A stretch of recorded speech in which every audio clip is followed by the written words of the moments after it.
The royal family has had its share of scandals, especially those involving Meghan Markle's Prince Charming. Harry has made headlines for everything from smoking weed to dressing as a Nazi, but he's put his controversial past behind him to settle down with his TV star fiancée. The press has painted their union as the match of the ages, with Harry sweetly describing the royals as the family Meghan never had. But Meghan does have a family. She just isn't inviting most of it to the royal wedding. Meghan's father was initially going to walk the actress down the aisle, but she confirmed just days prior that he's too ill to attend. Her mother, however, will attend and recently flew to England to meet the Queen. As for the rest of the Markle clan, they can keep waiting for that invite. Here's why.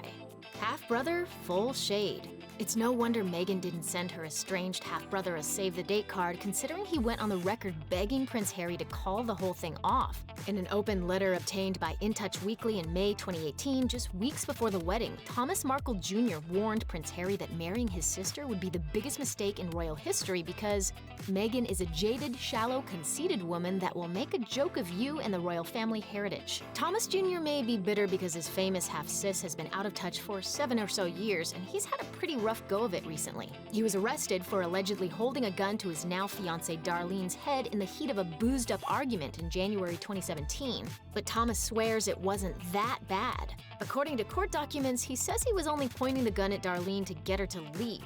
Thomas has since apologized for his drunken behavior and vowed to get better, but it's a safe bet the royal family would prefer he keeps his distance, especially after Darlene, Markle's future sister-in-law, was also arrested for assaulting Thomas Jr. in a drunken altercation in the early hours of New Year's Day 2018. Half-sister, full shade.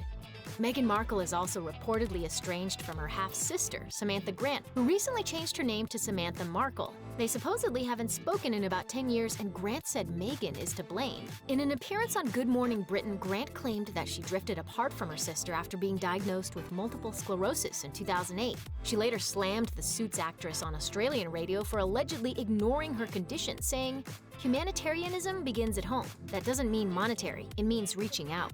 In 2017, Grant launched a $20,000 GoFundMe campaign to help raise money to make her home more wheelchair accessible. There's no word on whether the royal family donated to Grant's cause, but since Meghan's chatty half-sis criticized the extravagance of the $75,000 dress the actress wore for her engagement shoot, that answer is probably a hard no.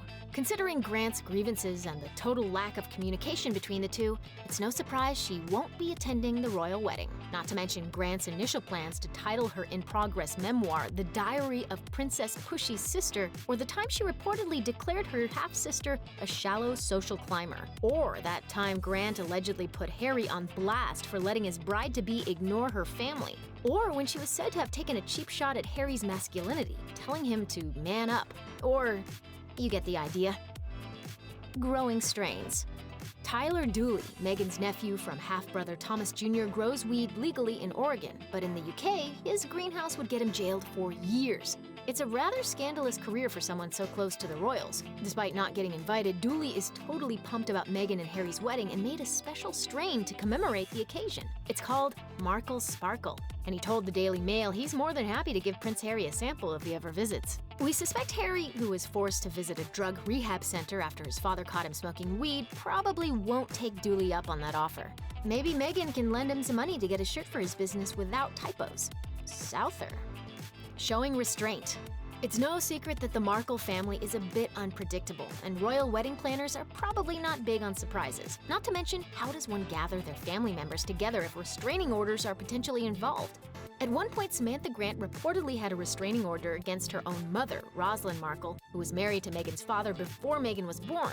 In 2015, Grant filed a restraining order against Rosalind, which was dismissed in a week.